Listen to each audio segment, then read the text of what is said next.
Congress, BRS, BJP మూడు ప్రధాన పార్టీలు మాత్రం జూబ్లీహిల్స్ పైన ఇప్పటివరకే దృష్టి పెట్టాయి. జూబ్లీహిల్స్ నియోజకవర్గానికి మాత్రం ఇప్పటివరకే ప్రధాన పార్టీలన్నీ కూడా చుట్టుముట్టాయి. అదేవిధంగా బీఆర్ఎస్కు సంబంధించి కూడా మొదటి నుంచి కూడా బీఆర్ఎస్ పార్టీ మాత్రం ఎన్నికలకు సంబంధించిన మాత్రం ఎన్నికల నామినేషన్కి సంబంధించిన మాత్రం నామినేషన్ కావచ్చు, అదేవిధంగా అభ్యర్థికి సంబంధించిన మాత్రం ప్రకటన ముందే ప్రకటించిందని చెప్పుకోవచ్చు. ఎన్నికల నోటిఫికేషన్కు సంబంధించి నోటిఫికేషన్ వచ్చే కంటే ముందే అభ్యర్థిని కూడా ప్రకటించింది. అభ్యర్థిని ప్రకటించినప్పటి నుంచి కూడా పూర్తిగా బీఆర్ఎస్ పార్టీకి సంబంధించిన నేతలందరూ కూడా నియోజకవర్గాన్ని చుట్టేశారని చెప్పుకోవచ్చు. అదేవిధంగా మాజీ మంత్రులు కావచ్చు, బీఆర్ఎస్ పార్టీకి సంబంధించిన నేతలందరూ కూడా ప్రతి ఒక్కరు కూడా జూబ్లీహిల్స్ నియోజకవర్గంలోనే పాగా వేశారు. పాగా వేసిన ఆ సమయంలో కూడా నియోజకవర్గానికి గత 10 ఏళ్లలో మాత్రం ఏ విధంగా అభివృద్ధి చేశారు అనే దానిపైన కూడా బీఆర్ఎస్ పార్టీకి కూడా వివరిస్తూ వచ్చింది. అదేవిధంగా 2 ఏళ్ల కాంగ్రెస్ పాలన మాత్రం కాంగ్రెస్ ఏమి చేయలేదంటూ కూడా ఒక పక్క ప్రచారం చేస్తూ కూడా బీఆర్ఎస్ అయితే అడుగులు వేసింది. దాంతోపాటుగా 2 ఏళ్ల కాంగ్రెస్ పాలనకు సంబంధించి కూడా కాంగ్రెస్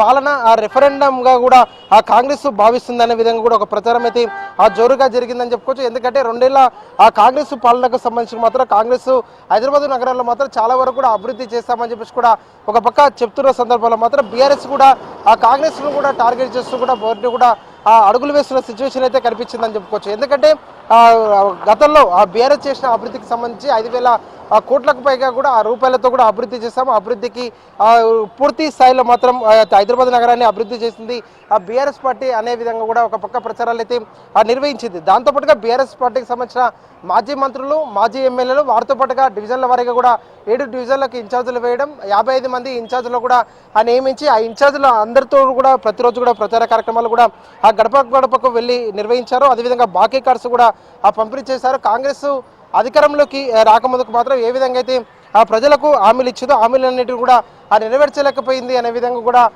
కాంగ్రెస్ పైన కూడా బీఆర్ఎస్ అయితే ఆరోపణలు చేసింది. అందులో భాగంగానే బాకీ కార్డుల పంపిణీ కార్యక్రమం కూడా చేపట్టిందని చెప్పుకోవచ్చు. ఇదే సమయంలో మాత్రం జూబ్లీహిల్స్ ఓటర్లు ఎవరికి పట్టకట్టబోతున్నారు అనే దానిపైన కూడా ఇప్పటివరకు ఆసక్తి అయితే రేపుతున్న సిచ్యువేషన్ అయితే కనిపిస్తుందని చెప్పుకోవచ్చు. జూబ్లీహిల్స్లో ఎన్నికకు సంబంధించినందుకు మాత్రం ఎన్నిక ఏదైతే ఉందో ఎన్నికకు సంబంధించి మొదటి నుంచి కూడా ఎవరికి పట్టం కట్టబోతున్నారనే దానిపైన కూడా ఆసక్తి రేపుతున్న నేపథ్యంలో మాత్రం జూబ్లీహిల్స్ ప్రజలు మాత్రం హైదరాబాద్ నగర అభివృద్ధికి సంబంధించిన మాత్రం అభివృద్ధి జరిగిన విషయాన్ని కూడా గుర్తుంది కాబట్టి వారికే పట్టం కడతారనే విధంగా కూడా పొలిటికల్ పార్టీలు అయితే ప్రచారం కూడా నిర్వహించుకున్న సిచ్యువేషన్ అయితే కనిపించింది. ఇదే సమయంలో మాత్రం బీఆర్ఎస్కు సంబంధించి కూడా బీఆర్ఎస్ మొదటి నుంచి కూడా హైదరాబాద్ నగర అభివృద్ధి ఏ విధంగా చేశారో చేసిన అభివృద్ధికి సంబంధించిన దానిపైన కూడా పూర్తి స్థాయిలో మాత్రం ప్రజలు పట్టం కట్టడానికి మాత్రం సిద్ధంగా ఉన్నారు అంటూ కూడా ఇప్పటివరకే చెప్తూ వస్తున్న సిచ్యువేషన్ అయితే కనిపించిందని చెప్పుకోవచ్చు. ఇవాళ ఉదయం నుంచి కూడా పోలింగ్ కొనసాగుతున్న సమయంలో మాత్రం పోలింగ్కు సంబంధించి కూడా పోలింగ్ మందకొడిగా కొనసాగుతుంది. మధ్యాహ్నం తర్వాత మాత్రం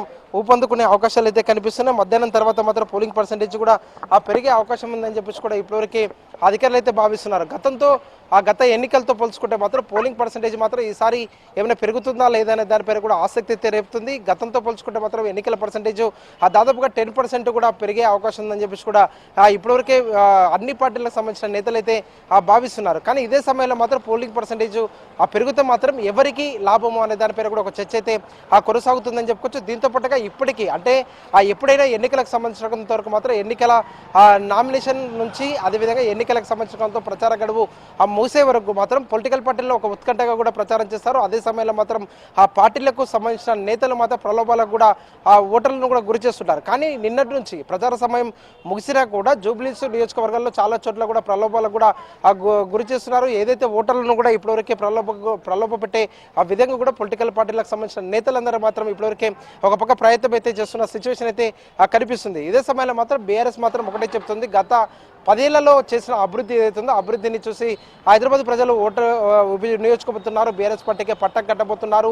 జూబ్లీహిల్స్ ఉప ఎన్నికకు సంబంధించి ఉప ఎన్నికల్లో కూడా బీఆర్ఎస్ పార్టీనే గెలిపించబోతున్నారు అనే విధంగా కూడా ఇప్పటివరకు బీఆర్ఎస్ పార్టీ ఒక ధీమాను కూడా వ్యక్తం చేస్తున్న సిచ్యువేషన్ అయితే కనిపిస్తుంది. ఇదే సమయంలో మాత్రం ఓటర్లు ఇప్పటివరకు ఓటు హక్కు వినియోగించుకుంటున్నారు. ఓటు హక్కు మాత్రం వినియోగించుకున్న వాళ్ళు మాత్రం సైలెంట్ ఓటింగ్ వైపే ఇప్పటివరకే ఓటర్లు మాత్రం మొగ్గు చూపుతున్నట్టు కూడా ఇప్పటివరకు మనకు తెలుస్తుంది. ఎందుకంటే ఉదయం 7 గంటలకు పోలింగ్ ప్రారంభమైంది. అయిన తర్వాత మొదటి 2 గంటలు మాత్రం కొంతవరకు మందకొడిగా పోలింగ్ జరిగినా కూడా తర్వాత 2 గంటల్లో అంటే తర్వాత గంట నుంచి కూడా ఇప్పటివరకు పోలింగ్ మాత్రం చాలా మంది ఓటర్లు బారులు తీరి మాత్రం ఓటు హక్కు వినియోగించుకుంటున్నారు. కాబట్టి పోలింగ్ పర్సెంటేజ్ పెరిగే అవకాశం ఉందని చెప్పేసి కూడా ఇప్పటివరకు అధికారులు అయితే భావిస్తున్నారు. కానీ ఓటింగ్ పర్సెంటేజ్ మాత్రం పెరిగితే మాత్రం ఎవరికి లాభం ఉండబోతుంది, ఏ పొలిటికల్ పార్టీకి కూడా అది లాభం చేకూరబోతుంది అన్న దానిపైన కూడా ఒక ఆసక్తికర చర్చ అయితే జరుగుతుంది. ఇదే సమయంలో మాత్రం జూబ్లీస్ ఉప ఎన్నిక నేపథ్యంలో మాత్రం కొన్ని కాలనీల్లో మాత్రం ఇప్పటివరకే బీఆర్ఎస్ వర్సెస్ కాంగ్రెస్గా కూడా ఆ గొడవలకు కూడా దారితీస్తుంది. దానిపైన కూడా ఎప్పటికప్పుడు కూడా ఆ కేంద్ర ఎన్నికల సంఘానికి కూడా ఇప్పటివరకే బీఆర్ఎస్ పార్టీ ఆ మెయిల్ ద్వారా మాత్రం ఎప్పటికప్పుడు ఫిర్యాదు చేస్తుంది. ఆ ఫిర్యాదులో మాత్రం